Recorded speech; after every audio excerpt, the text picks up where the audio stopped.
Hello students, welcome to my channel. आज हम इस वीडियो में यूपी टेट 2026 के अंतर्गत जो हमारा सीडीपी का क्वेश्चन आता है उससे रिलेटेड कुछ एमसीक्यू डिस्कस करने वाले हैं। तो चलो शुरू करते हैं। In Piaget's theory of cognitive development, logical thinking about real and tangible objects developed during which stage.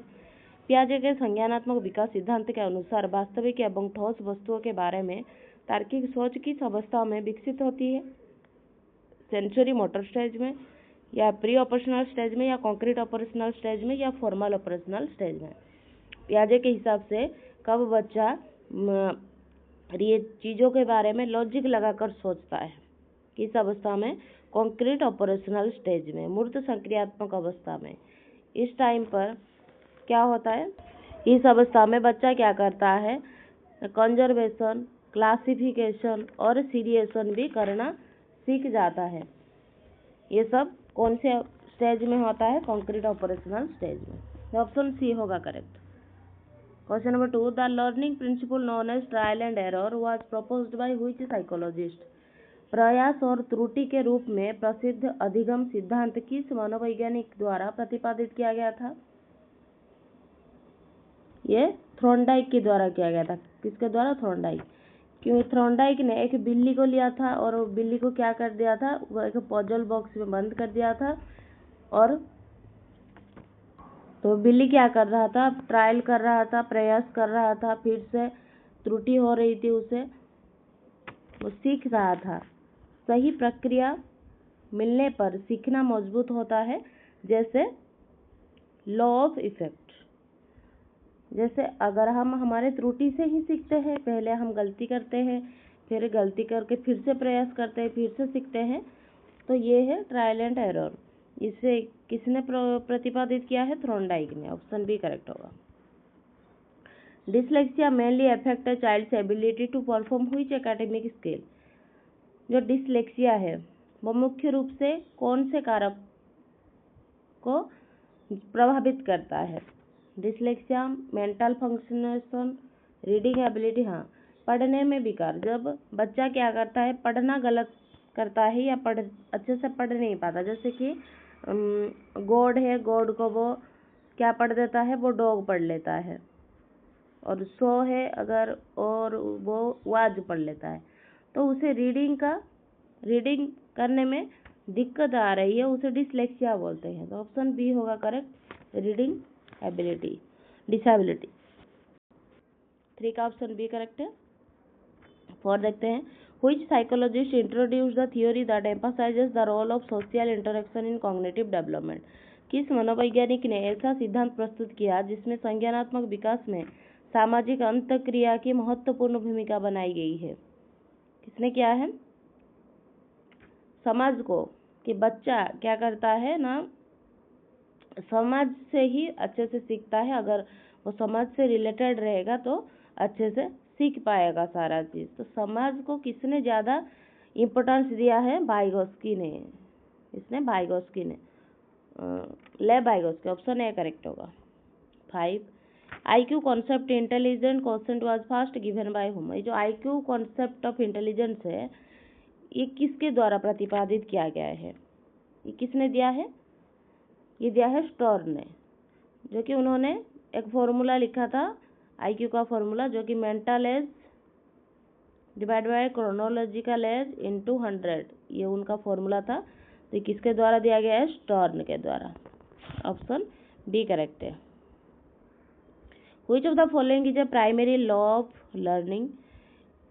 इन चारों में से कौन सा सीखने का प्राथमिक नियम है? कौन सा प्राथमिक नियम है? Law of readiness. जब किसी भी काम को हम करने जाते हैं, अगर हम रेडी नहीं होंगे, मेंटली हो चाहे फिजिकली हो या इमोशनली हो, तो वो काम में मन नहीं लगता। तो पहले क्या करना चाहिए? पहले रेडी होना चाहिए। मतलब वो काम करने के लिए पहले रेडी हो जाओ। जब रेडी हो जाते हैं, अगर कोई काम को हम मन लगाकर करते हैं, रेडी हो जाते हैं, तो वो क्या करते हैं? अच्छे से हम सीख पाते हैं, उससे अच्छे से ज्ञान ले पाते हैं। तो कौन सा पहला लॉ है? Law of readiness.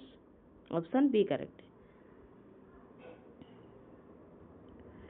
और ये किसने दिया था लॉ ऑफ रेडीनेस? ये थ्रोनडाइक ने दिया था। किसने? थॉर्नडाइक ने। और क्या क्या दिया है, लॉ ऑफ रेडीनेस एक है, और लॉ ऑफ इफेक्ट है, लॉ ऑफ इफेक्ट, और एक है लॉ ऑफ एक्सरसाइज। उन्होंने 3 मुख्य जो हमारा नियम है उन्होंने प्रतिपादित किया है। एक है law of readiness, law of effect, law of exercise. 7 number question, which of the following is the period of infancy. इन चारों में से इन्फेंसी का काल क्या है। जन्म से 2 वर्ष तक जो है वो होता है इन्फेंसी का स्टेज, और बच्चे में ज़्यादातर तेजी से, स्पीड से उसका ग्रोथ इसी अवस्था में होता है, जब वो इसी बर्थ से 2 साल के बीच में बहुत ही ज़्यादा स्पीड से वो डेवलपमेंट उसका होता है। ऑप्शन डी करेक्ट है। 8 the main objective of micro teaching is to developed which aspect of teaching.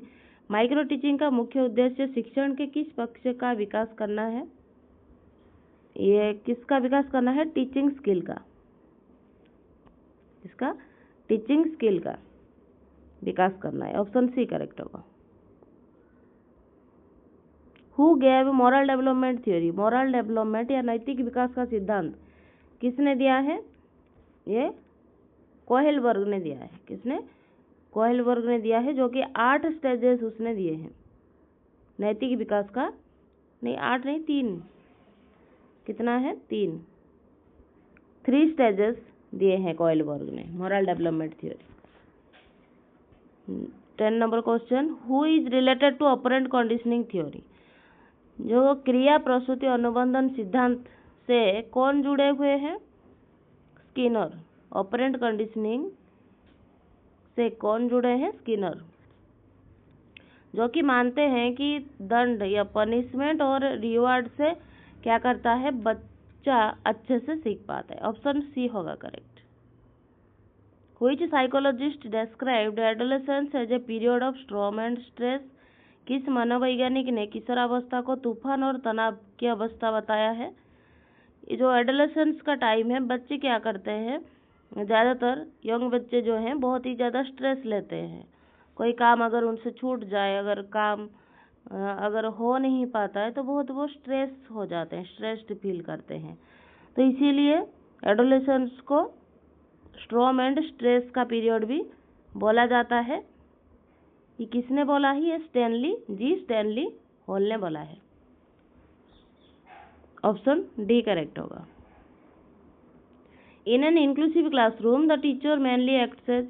एक समावेशी कक्षा इंक्लूसिव क्लासरूम में टीचर का भूमिका कैसा होना चाहिए, ए साइलेंट ऑब्जर्वर। अगर टीचर ही चुप रह जाए तो क्या होगा, ऑब्जर्व सिर्फ करे तो बच्चे के लिए तो अच्छा नहीं है, ये गलत बात है। ओनली ए नॉलेज प्रोवाइडर, केवल नॉलेज प्रोवाइड कर देने से बच्चे अच्छे से सीख नहीं पाएंगे। उनको टेस्ट भी करना चाहिए, मतलब वो क्या सोच रहे हैं, क्या सीखे हैं मैं जो बता रहा हूँ, तो उनको ये भी गलत बात हो जाएगा। लर्निंग फैसिलिटेटर, एक फैसिलिटेटर की तरह होना चाहिए क्लासरूम में टीचर को, ये सही बात है। एक स्ट्रिक्ट कंट्रोलर नहीं, स्ट्रिक्ट नहीं होना चाहिए। 12 का ऑप्शन सी करेक्ट है। Children with learning disabilities commonly face difficulty. अधिगम अक्षमता वाले बच्चे को सामान्यतः किस क्षेत्र में कठिनाई होती है। लर्निंग डिसेबिलिटीज जो होते हैं उसे हम क्या बोलते हैं,